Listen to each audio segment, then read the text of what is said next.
Some mysteries are unsolved, but these go further than that, because the deeper you look into them, the less sense they make. These aren't just cold cases.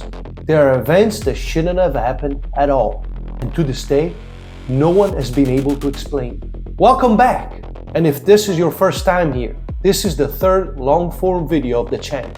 More are coming every week, so if you like what you see, please subscribe to the channel and turn the notification bell on. Let's get into it. Case 1. The Dyatlov Pass Incident. In 1959, a group of experienced hikers set out into the Ural Mountains. Everything about the trip was at first just normal, until their tent was found cut open from the inside out. Their belongings were still there. Shoes, jackets, supplies, food was untouched. The cameras were left there, but the hikers had fled, barefoot into the freezing night, in temperatures that drops below -20 Fahrenheit. But what investigators found next made things only worse. Bodies were just scattered everywhere in the snow. Some of them were near a forest edge, others were just miles away from the tent, as if they had been trying to escape or regroup, we don't know. Some of the bodies had signs of hypothermia, while others had just injuries that didn't make sense, that no one could explain. One had a fractured skull, another crushed ribs with a force compared to a car crash, and one of the victims was missing their tongue, along with other part of soft tissues. There were no signs of a struggle, no footprints except their own, no evidence of another person or of an animal attack. Even stranger, some of their clothes showed traces of radiation, and witnesses in the area reported seeing strange orange lights in the sky on the same night the hikers died. Search teams also noticed something very unsettling. The footprints leaving the tent were calm, deliberate, not the frantic marks of people just running for their lives, which raises the question, what could make experienced hikers willingly walk into certain death? Some believe it was an avalanche, but the slope wasn't steep enough, and the tent was still partially standing. Others just think it was a military test of some sort, possibly involving parachuting mines or experimental weapons, explaining the internal injuries without external wounds. There are theories of infrasounds, a natural phenomenon that can cause panic and irrational behavior, and then there are the darker explanations.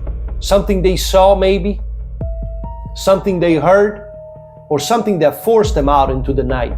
Just a group of experienced hikers who acted like they were running from something they couldn't escape. But to this day, no one knows what really happened. Case 2. The Yuba County 5. In 1978, 5 men left for a basketball game in California and never made it back home.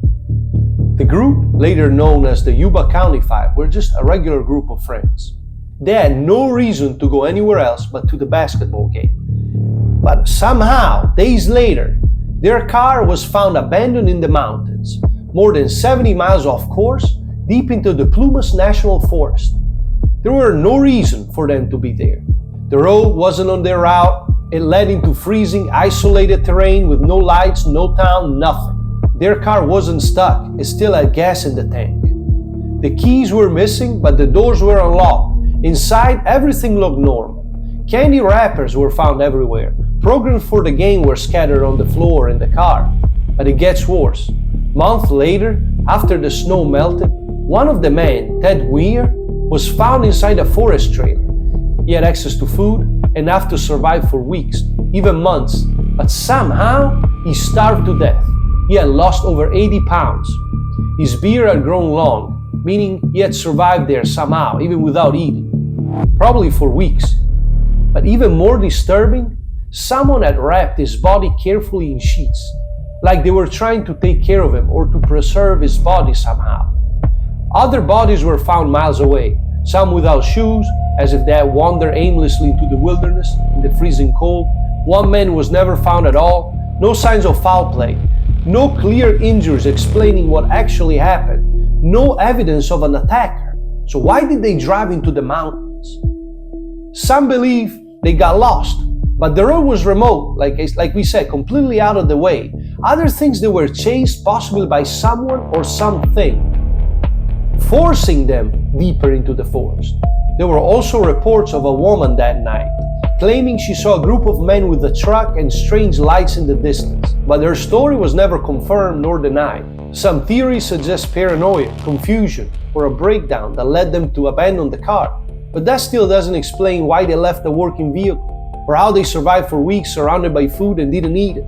Just 5 men who drove into the mountains and never came back. To this day, the case remains fully unexplained. Case 3. The Hinterkaifeck Murders. In 1922, a family living on a remote farm in Germany began experiencing something strange. The property sat in complete isolation, surrounded by dense forest and open fields. There were no close neighbors. There was no easy help if you needed something. But somehow, all of a sudden, footprints just appeared in the snow, leading from the forest straight to the farmhouse. But the strange thing is, the footprints didn't go back. Whoever made them had either disappeared out of thin air or never left. Not long after that, things inside the house started to feel off. The family started hearing footsteps in the attic at night. Slow, measured, not like an animal, but like something walking. Tools would just go missing, then turn up in places no one remembered leaving them.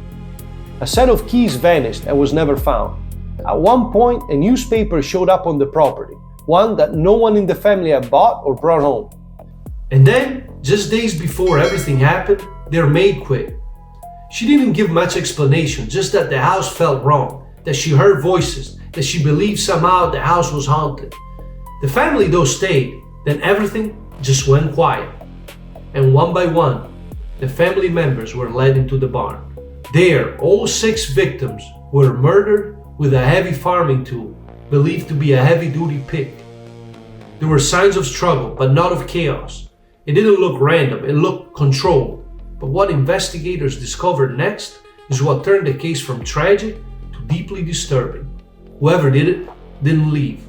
For days after the murders, someone remained on the farm. Food was prepared and eaten. Fresh bread had been cut. The animals were fed and cared for. Also, smoke was seen rising from the chimney.